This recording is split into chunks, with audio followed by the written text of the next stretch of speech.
Hello मेरे प्यारे बच्चों, कैसे हो आप सभी। मैं आज बिनोशर कनिष्ठा कोचिंग क्लासेस से आपको बताने जा रहा हूं क्लास 10th सब्जेक्ट साइंस यानी विज्ञान के अंदर कुछ महत्वपूर्ण प्रश्नों का कलेक्शन। जी हाँ, अभी जो आपके एग्जाम आने वाले हैं उसमें इनमें से बहुत बहुत इंपोर्टेंट क्वेश्चन है, ये इनमें से आने के चांस बहुत ज्यादा है। इसीलिए जो आप तैयारी कर रहे हैं उसके साथ साथ इनको भी फोकस करके जाएं, इनको बार बार रिवाइज करें। चलिए हम बात करते हैं अध्याय 6 की, चैप्टर 6। इसमें लिखा हुआ है नियंत्रण एवं समन्वय, और नियंत्रण एवं समन्वय को इंग्लिश में कहते हैं कंट्रोल एंड कोऑर्डिनेशन। चलिए हम बात करते हैं। सबसे पहला क्वेश्चन है, एक तंत्रिका कोशिका की संरचना बनाइए। याद रखिए, बहुत अच्छा क्वेश्चन है और ये सिलेक्टेड डायग्राम है, इसको आप करके जाएं, है ना। 2024 में पूछा वो क्वेश्चन है, 2019 में, 2020 में पूछा वो क्वेश्चन है। मैं आपको बता देता हूं, कुछ इसमें लेबलिंग थोड़ी सी और बढ़ा रहा हूं मैं, आप उस लेबलिंग को भी करके जाएं। तो देखिए यहाँ पर सबसे पहली बात तो ये है कि यहाँ पर ये पूरी सेल है यानी कोशिका है, इसको हम तंत्रिका कोशिका कहते हैं। ये हमारी तंत्र का एक इकाई की तरह काम करती है। और यहाँ पर हम देखें तो ये कोशिका में कुछ रूपांतरण हुआ है। रूपांतरण कुछ ऐसे है कि कोशिका के अंदर जो केंद्रक होता है वो तो अभी भी मौजूद है, इसको हम केंद्रक कहते हैं। आप देखेंगे इसको हम केंद्रक कहेंगे। अब केंद्रक के चारों तरफ ये जो पानी जैसा भरा हुआ द्रव है उसको हम कोशिका काय कहते हैं, कोशिका काय। अब इसी केंद्रक से कुछ झाड़ीनुमा संरचना होती है, उनको द्रुमिका या फिर डेंड्राइट कहते हैं, द्रुमिका या फिर डेंड्राइट कहते हैं। आप लेबलिंग बढ़ा सकते हैं। उसके बाद है यहाँ पर ये फूला हुआ पोर्शन होता है, इस फूले हुए पोर्शन को एक्सोन हिलॉक कहते हैं, एक्सोन हिलॉक। फूला हुआ पोर्शन एक्सोन हिलॉक कहलाता है। और इसके बाद हम देखें ये पूरी की पूरी तंत्रिका कोशिका सबसे लंबा भाग होता है, जिसको तंत्रिका का अक्ष यानी तंत्रिकाक्ष यानी इसको एक्सोन कहते हैं। एक्सोन इंग्लिश का शब्द है ना, तंत्रिकाक्ष या एक्सोन कहते हैं। ये पूरा का पूरा भाग है। इस पर यहाँ पर आप देखें तो कुछ परत मिल रही है आपको, देखेंगे तो ये कंटिन्यूस नहीं होती, लगातार नहीं होती, इनमें गैप होते हैं। आप देख सकते हैं ये गैप है। जहां भी आपको पता चल रहा है कि यहाँ पर जो गैप है, उन गैप को क्या कहते हैं, उनको कहते हैं रेनवियर की गांठ। रेनवियर की गांठ कहते हैं, नोट्स ऑफ रेनवियर। और उसके बाद यहाँ पर इसको कहते हैं माइलिन शीत, जो फॉस्फोलिपिड की बनी होती है। यहाँ पर बीच बीच में कुछ कोशिकाएं होती है, ऐसे कोशिकाएं दिखाना है आपको, उसको कहते हैं श्वान कोशिकाएं, श्वान कोशिका। और श्वान कोशिका के बाद में ये पूरा का पूरा तंत्रिका का अंतिम सिरा होता है, ये बटन जैसी संरचना हुआ करती है, इनको सिनेप्टिक सिनेप्टिक नोब कहते हैं। इस तरह से यदि आप लेबलिंग करते हैं, नामांकन करते हैं, तो आपका बहुत बेहतरीन डायग्राम होगा। इस तरह से आपको नामांकन करना भी है। चलिए अगला क्वेश्चन है, मनुष्य के मस्तिष्क का नामांकित चित्र बनाइए। ब्रेन का आपको डायग्राम बनाना है। देखो ये डायग्राम थोड़ा सा कॉम्प्लेक्स है, लेकिन इसको जब आप बनाने की कोशिश करोगे 2 या 3 बार में ये डायग्राम आ जाएगा। हमारा जो मस्तिष्क है उसके मुख्यतः 3 भाग हुआ करते हैं। ये जो भाग हुआ करता है इसको हम अग्र मस्तिष्क कहते हैं, बीच में जो भाग होता है उसको मध्य मस्तिष्क कहते हैं, और उसके बाद ये पीछे वाला भाग होता है इसको हम इस पूरे पूरे भाग को हम नाम देते हैं पश्च मस्तिष्क। पीछे वाला भाग पश्च कहलाता है, बीच वाले भाग को मध्य कहते हैं, और ये आगे वाला भाग दिख रहा है इसको अग्र मस्तिष्क कहते हैं। तो यहाँ पर सबसे पहले लेबलिंग तो आपको मस्तिष्क के भागों की करनी है। अब अग्र मस्तिष्क के अंदर देखा जाए तो ये पूरे के पूरे ब्रेन का सबसे बड़ा भाग होता है, ये पूरा दिख रहा है। इस पूरे भाग को प्रमस्तिष्क यानी सेरिब्रम कहते हैं। इंग्लिश का शब्द ये ज्यादा प्रचलन में है, सेरिब्रम कहते हैं। यहाँ पर याददाश्त यानी मेमोरी का केंद्र होता है। यहाँ पर हम बात करें कि मध्य मस्तिष्क है, वो ये पूरा भाग होता है, वो मध्य मस्तिष्क कहलाता है। पश्च मस्तिष्क हुआ करता है, उस पश्च मस्तिष्क के 3 भाग होते हैं, पोन्स, मेडुला और अनुमस्तिष्क। अनुमस्तिष्क को सेरिबेलम भी कहते हैं, सेरिबेलम भी कहते हैं। यहाँ से मेरुरज्जु निकलती है, यहाँ से देखा जाए तो यहाँ से मेरुरज्जु निकलती है, जिसको हम स्पाइनल कॉर्ड कहते हैं, है ना। तो इस तरह से हम ब्रेन के अलग अलग भागों को लिखेंगे। इसके साथ में हम इसके अंदर 2 भाग और लिखते हैं। एक होती है पीयूष ग्रंथि, जिसे पिट्यूटरी ग्रंथि भी कहते हैं, जिसको मास्टर ग्रंथि कहते हैं। एक होता है हाइपोथैलेमस, इस हाइपोथैलेमस को मास्टर ऑफ मास्टर ग्रंथि भी कहा जाता है। ये डायग्राम था ब्रेन का। चलिए हम बात करते हैं मानव मस्तिष्क के विभिन्न भागों के नाम और उनके कार्यों का वर्णन कीजिए। तो यहाँ पर हम देखें कि मानव मस्तिष्क यानी ब्रेन की बात करें, 2023 में पूछा हुआ क्वेश्चन है। तो ब्रेन के अंदर जो भाग है उसमें सबसे बड़े भाग है वो ये है। पहला भाग दिख रहा है आपको अग्र मस्तिष्क, दूसरा है वो मध्य मस्तिष्क और तीसरा भाग हम देखेंगे वो पश्च मस्तिष्क है। अग्र मस्तिष्क है उसके दो भाग होते हैं, एक भाग कहलाता है प्रमस्तिष्क। ये देखिए प्रमस्तिष्क का मतलब होता है सेरिब्रम, सेरिब्रम होता है। दूसरा भाग होता है वो कहलाता है, यहाँ देखिए हाइपोथैलेमस, जिसको मैंने कहा था मास्टर ऑफ मास्टर ग्लैंड। अब देखो प्रमस्तिष्क अग्र मस्तिष्क के दो भाग, प्रमस्तिष्क का काम क्या है, सेरिब्रम का मुख्य काम क्या होता है, मुख्य काम होता है तंत्र का तंत्र यानी नर्वस सिस्टम पर नियंत्रण रखना। मांसपेशियां जो ऐच्छिक मांसपेशियां जो आपके नियंत्रण में होती हैं, हाथ पैरों की मांसपेशियां उन पर कंट्रोल रखना, नियंत्रण रखना। आपकी बुद्धि, विचार, स्मृति यानी मेमोरी, आपकी याददाश्त कम होगी कि ज्यादा होगी, ये सब कुछ इस सेरिब्रम के अनुसार चलती है। उसके बाद हाइपोथैलेमस होता है वो तापमान नियंत्रण का केंद्र होता है, आपकी भूख प्यास का केंद्र होता है, तो हाइपोथैलेमस कहलाता है। आपसे पूछा जाए कि आपके शरीर के तापमान को कौन नियंत्रण करता है, तो आंसर होता है हाइपोथैलेमस। आपसे पूछा जाए कि भूख प्यास का केंद्र आकर कहां पर है, तो हाइपोथैलेमस। अब हम बात करते हैं मध्य मस्तिष्क की। मध्य मस्तिष्क होता है वो प्रमस्तिष्क को अनुमस्तिष्क से जोड़ता है। इसका मतलब ये हुआ कि अग्र मस्तिष्क को पश्चिम मस्तिष्क से जोड़ने वाला काम करता है, ये देखने सुनने की क्रिया का केंद्र होता है। तीसरा है पश्चिम मस्तिष्क जिसको हिंड ब्रेन कहते हैं, सबसे लास्ट वाला होता है, सबसे पीछे होता है। अनुमस्तिष्क इसको सेरिबेलम भी कहते हैं, ये सेरिबेलम कहलाता है, सेरिबेलम के नाम से ज्यादा जानते हैं। और ये शारीरिक संतुलन, जब आप चल रहे होते हैं सीधे, तो तक सीधे चलने में ये हेल्प करता है आपकी। पॉन्स दूसरा भाग होता है, ये अनुमस्तिष्क के विभिन्न भागों के बीच में संपर्क करने का काम करता है। श्वसन क्रिया को लयबद्ध चलाता है, मतलब है कि श्वसन क्रिया में पहले सांस ले रहे हैं और कुछ समय के बाद सांस छोड़ रहे हैं, एक रिदम होती है, लय होती है, एक पर्टिकुलर समय होता है, इसको नियंत्रित करता है। मेडुला जिसका पूरा नाम होता है मेडुला ऑब्लोंगेटा, ये आपके शरीर में होने वाली कुछ अनैच्छिक अपक्रियाओं को, जैसे हृदय का स्पंदन होना, श्वसन दर, श्रवण, संतुलन आदि को नियंत्रित करने का काम करता है। तो आपके यहाँ पर पश्च मस्तिष्क के अंदर तीन भाग हो गए, अनुमस्तिष्क, पोन्स और मेडुला।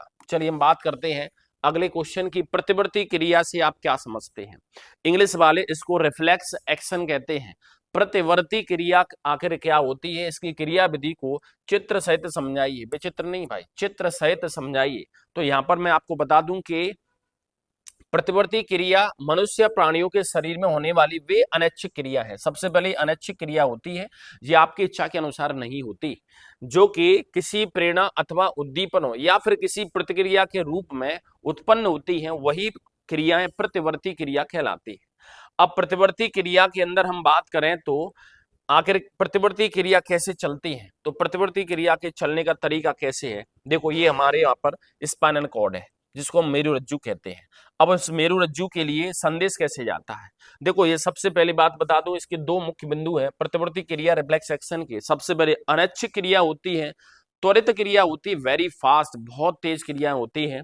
और इसमें सबसे बड़ी बात है, ये तो उद्दीपक होता है, गर्म चाय का प्याला है जिस पर आपका हाथ पड़ गया तो सोचने की जरूरत नहीं है, आपका हाथ तेजी से ऊपर उठ जाता है। तो इसका मतलब ये हुआ कि वास्तव में यहाँ पर संवेदनाएं जाती हैं और जो संवेदनाओं को ले जाती है तंत्रिका कोशिका, उसको हम संवेदी तंत्रिका कोशिका कहते हैं। कौन सी होगी, संवेदी तंत्रिका कोशिका कहलाती है। तो ये तो संवेदी तंत्रिका है। अब जो संवेदना ले जा रही है, देखिए ले जाने के बाद ये पूरे के पूरे स्पाइनल कॉर्ड यानी मेरुरज्जु में जाती है, और मेरुरज्जु में जाने के बाद में यहाँ पर एक तंत्रिका और होती है जो इस संदेश को दूसरी तंत्रिका में भेजती है। ये जो तंत्रिका होती है उसको प्रतिसारण तंत्रिका यानी रिले, रिले कहते हैं भाई अंग्रेजी में। रिले, रिले का मतलब है एक के मैसेज को दूसरे पर भेजना, है ना, एक के मैसेज को, एक की बात को दूसरे तक पहुंचाना रिले कहलाता है। तो यहाँ पर प्रतिसारण तंत्रिका कोशिका होती है और ये अपने संदेश को पहुंचा देती है दूसरी तंत्रिका कोशिका में, और ये दूसरी तंत्रिका कोशिका को हम मोटर यानी प्रेरक तंत्रिका कहते हैं, प्रेरक तंत्रिका कोशिका कहते हैं। तो यहाँ पर जो संवेदना ले जाती है वो संवेदी तंत्रिका है, और जो संवेदनाओं को प्रेरक तंत्रिका पर ट्रांसफर करती है उसको रिले तंत्रिका कहते हैं, और प्रेरक तंत्रिका वो तंत्रिका होती है जो कि स्पाइनल कॉर्ड से मेरुरज्जु से संदेश को लेकर आती है आपके प्रभावी अंगों और कार्य करने वाले अंगों की ओर, जैसे आपकी भुजा की, हाथ पैरों की मांसपेशियों की ओर, है ना। तो मांसपेशी कार्य करने वाले अंग होते हैं, और जैसे ही वहां से सूचना आती है मेरुरज्जु से, स्पाइनल कॉर्ड से, तो आपका हाथ है वो तेजी से ऊपर उठ जाता है। सोचने की इसमें कोई जरूरत नहीं, क्योंकि सोचना आपके ब्रेन से संबंधित है, तो मस्तिष्क में इसका कोई रोल नहीं होता। इसलिए पूछा जाता है कि प्रतिवर्ती क्रिया में आखिर ब्रेन भाग लेता है कि नहीं, तो आपका दिमाग, आपका मस्तिष्क यानी ब्रेन इसमें कुछ भी तरह से भाग नहीं लेता। ये सीधी किससे नियंत्रित होती है? स्पाइनल कॉर्ड यानी मेरुरज्जु से होती है। चलिए, मास्टर ग्रंथि का नाम क्या है? पीयूष ग्रंथि को ही मास्टर ग्रंथि कहते हैं। पीयूष ग्रंथि का दूसरा नाम और लिख लीजिए, पिट्यूटरी। पिट्यूटरी इंग्लिश का शब्द, लेकिन ये प्रचलन में है ना। पीयूष ग्रंथि को पिट्यूटरी ग्रंथि भी कहते हैं, और इसको मास्टर ग्रंथि क्यों कहते हैं? क्योंकि ये वो ग्रंथि होती है कि जिससे निकलने वाले हॉर्मोन्स दूसरी अन्य ग्रंथियों के काम को नियंत्रित करते हैं, इसीलिए इसको मास्टर ग्रंथि भी कहा जाता है। चलिए, अगला प्रश्न है हार्मोन क्या होते हैं? निम्नलिखित हार्मोन का एक एक कार्य लिखिए। तो हार्मोन क्या है? हार्मोन वे रासायनिक पदार्थ हैं जो शरीर की अंतःस्रावी ग्रंथियों द्वारा स्रावित होते हैं। शरीर की अंतःस्रावी ग्रंथियों से निकलने वाले रासायनिक पदार्थों को भी हम हार्मोन कहते हैं, जो शरीर में विभिन्न प्रकार की सूचनाओं का संचरण करते हैं। अब हार्मोन की बात करें तो एक हार्मोन होता है थायरोक्सिन, दूसरा होता है एड्रिनलिन। थायरोक्सिन हार्मोन वो हार्मोन होता है जो आपकी कोशिकाओं में होने वाली उपापचयी क्रियाएं, मतलब कुछ पदार्थ बनते हैं, कुछ टूटते हैं, आपको एनर्जी मिलती है और एनर्जी यूज भी होती है। तो किसके उपापचय? कार्बोहाइड्रेट, प्रोटीन और वसा की उपापचयी अभिक्रियाओं को नियंत्रित करने के लिए थायरोक्सिन हार्मोन की आवश्यकता पड़ती है। एड्रिनलिन हार्मोन वो हार्मोन होता है जो आपकी इमरजेंसी कंडीशन में, इमरजेंसी हार्मोन के नाम से पॉपुलर है, इमरजेंसी कंडीशन में स्रावित होता है, और जब ये आता है तो हृदय की धड़कन बढ़ जाती है, और आपके शरीर के बहुत सारे अंगों में ब्लड का सर्कुलेशन यानी रुधिर का संचरण बहुत फास्ट हो जाता है। चलिए, हम बात करते हैं प्रश्न नंबर 6 की। 4 पादप हार्मोन के नाम बताइए, कार्य लिखिए। 2019 में पूछा हुआ क्वेश्चन है। पादप हार्मोन देखो, ऑक्सिन होता है पहला, दूसरा जिब्रेलिन होता है, तीसरा साइटोकाइनिन होता है, और चौथा देखें तो एब्सिस गमल, और एक पांचवा और है जो इंपोर्टेंट है, जो उन्होंने लिखा नहीं है, 4 ही पूछे इसीलिए, उसका नाम है थाइलीन। एकमात्र ऐसा पादप हार्मोन जो गैसीय अवस्था में पाया जाता है वो इथाइलिन होता है, याद रखिए, ये ओटी में पूछा जाता है।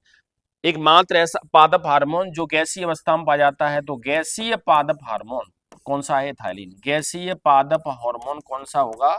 इथाइलिन होगा।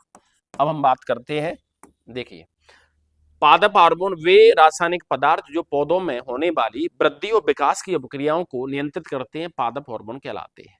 ये मुख्य रूप से देखा जाए तो 4 प्रकार के होते हैं। पहला ऑक्सिन, ये हार्मोन अग्रस्त कलिकाओं पर होता है, मतलब है कि जड़ और तने के शीर्षस्थ भाग, जो टॉप पोजीशन होती है, शीर्ष भाग पर हुआ करता है। बीज के भ्रूण में भी होता है। ये कोशिका विभाजन में और साथ में कोशिका की दीर्घीकरण, कोशिका के आकार में वृद्धि के लिए उत्तरदायी होता है। इसका प्रयोग पौधों की कलमों में जड़ों का शीघ्र विकास होता है इसके प्रयोग से। तो देखो, पौधे की एक ऐसी डाली जिस पर किसी तरह की कोई जड़ नहीं है, यदि इसका स्प्रे कर दिया जाए तो उसमें जड़ आने लगती है, लेकिन जड़ जिसमें पहले से उपस्थित है, ये उस पर स्प्रे कर दिया जाए तो उल्टा हो जाता है, उसकी जड़ गायब हो जाती है।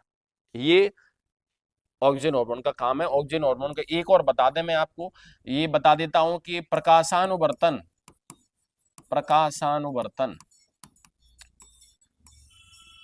ऑक्सीजन हार्मोन की वजह से होता है। उसके बाद शीर्षस्थ प्रभाविता, एपिकल डोमिनेंस कहते हैं अंग्रेजी वाले, शीर्षस्थ प्रभाविता, ये भी इसी की खासियत होती है। तो ऑक्सीजन हार्मोन के 2 मुख्य काम एक और है। प्रकाशानुवर्तन यानी सूर्य के प्रकाश की उपस्थिति में पौधे के बहुत सारे भाग सूर्य के प्रकाश की तरफ मुड़ जाते हैं, सूर्य की प्रकाश की तरफ वृद्धि करने लगते हैं, उसको हम प्रकाशानुवर्तन कहते हैं। और प्रकाशानुवर्तन किसकी वजह से होता है? ऑक्सीजन हार्मोन की वजह से। शीर्षस्थ प्रभाविता, जब तक तने के शीर्ष भाग पर ये ऑक्सीजन हार्मोन होता है, तब तक तने के नीचे वाली हिस्से में कभी भी जड़ों का विकास, कभी भी शाखाओं का विकास नहीं होता। इसीलिए जो माली हुआ करता है, जब किसी बगीचे के अंदर जाता है तो नीचे से नहीं काटता है, उसके पास में बड़ी सी कैंची होती है, ऊपर से काटता जाता है। इसका मतलब ऊपर वाले हिस्से से ऑक्सीजन हट जाता है, और उसके बाद में मौका मिल जाता है उस तने पर बहुत सारी शाखाओं को विकसित होने में, और पूरी की पूरी झाड़ी बन जाती है, इसका मतलब ये हुआ कि वास्तव में यही प्रभाव शीर्षस्थ प्रभावता कहलाता है, ये ऑक्सीजन हार्मोन की वजह से होता है। जिबरेलिन हार्मोन, ये हार्मोन अंकुरण करते हुए भ्रूण तने के शीर्ष भाग से स्रावित होता है। ये लिखा हुआ है, अंकुरण प्रारंभ कर देता है बहुत तेजी से। बौने पौधों के लिए, बौने पौधों की लंबाई में वृद्धि हो जाती है। ऐसे पौधे जो बौने हैं शुरुआती अवस्था में, यदि जिबरेलिन हार्मोन नहीं बना तो इसका मतलब बौने के बौने ही रह जाते हैं, लेकिन पड़ोसी जिसमें जिबरेलिन हार्मोन बन गया है तो उसकी लंबाई बढ़ जाती है। तो बौने पौधों की लंबाई की वृद्धि के लिए हार्मोन कौन सा है? जिबरेलिन। तीसरा है साइटोकाइनिन। ये हार्मोन पौधों में सक्रिय रूप से विभाजन करने वाले ऊतकों द्वारा स्रावित होता है। ऐसे ऊतक जिनमें कोशिका का विभाजन बहुत तेजी से चल रहा है, उनमें ये उपस्थित होता है। ये ऑक्सीजन के साथ मिलकर काम करता है। पौधों में एक ही काम सबसे बेहतरीन, कोशिका विभाजन को बहुत फास्ट कर देता है। ये हार्मोन बीजों की सुषुप्त अवस्था, जिसको डोरमेंसी कहते हैं, जहां बीज है उनसे बीजों का अंकुरण नहीं हो पाता, उस डोरमेंसी को खत्म कर देता है, समाप्त कर देता है। तो सोते हुए बीज को जगाने का काम करता है, वो हमारा साइटोकाइनिन हार्मोन है। एब्सिसिक अम्ल जिसे कहते हैं, ये रियलिटी में देखा जाए वास्तव में वृद्धि रोधक हार्मोन है। ये हमेशा विपरीत काम करता है, पौधों में वृद्धि को धीमा कर देता है। ये पौधों में कलिकाओं की वृद्धि, बीजों के अंकुरण को बढ़ाता नहीं है, रोकता है। यह पौधों की पत्तियों पर जो स्टोमेटा होते हैं, जो रंध्र होते हैं, उसको रोक देते हैं, बंद कर देते हैं, जिससे बाष्पोत्सर्जन को कम कर दिया जाता है। और यहाँ पर मैंने पांचवा हार्मोन बताया था एथाइलिन, एक मात्र ऐसा पादप हार्मोन है जो कि गैसीय अवस्था में पाया जाता है। चलिए अगले क्वेश्चन की तरफ बढ़ते हैं। इससे पहले आपके लिए आ गया है बहुत ही इंपोर्टेंट क्वेश्चन की सीरीज के साथ में मैं आपको बता दूं कि मेरा जो ऑफिशियल यूट्यूब चैनल है वो है एमपी बोर्ड स्टडी जोन। इसको सभी सब्सक्राइब कर लें, क्योंकि मैं समय समय पर आपको बेहतरीन एक से एक टॉप वीडियो आपके लिए भेजूंगा। टॉप 10 डायग्राम्स कौन से होंगे, और उसके बाद टॉप 10 आपके पास 4 मार्क्स से क्वेश्चन कौन से होंगे, इस तरह से। देखिए मैं आपको बता दूं कि यदि पैटर्न वैसा का वैसा ही पेपर का आता है तो पिछले वर्षों के आधार पर आपके बहुत सारे क्वेश्चन इसमें से फंस जाते हैं, है ना। यदि वो पैटर्न ही पूरा बदल दें तो बात अलग होती है। इसीलिए हर कोई टीचर जब भी बात करते हैं कि ये वेरी वेरी इंपोर्टेंट है आएंगे, तो इसका मतलब ये हुआ कि अपने पुराने पेपरों के आधार पर और पुराने वर्षों के अनुभव के आधार पर वो बताते हैं, लेकिन पूरा पैटर्न ही चेंज कर दें तो ये किसी टीचर के बस की बात नहीं होती है। इसीलिए आप मेरे चैनल से जुड़े रहिए, और मेरे चैनल को MP board study zone official YouTube channel है, इसको लाइक कर लें, सब्सक्राइब कर लें और शेयर भी कर दें भाई, जिससे ज्यादा से ज्यादा बच्चे इसका लाभ ले सकें। तब तक के लिए मिलते हैं, गुड बाय, टेक केयर।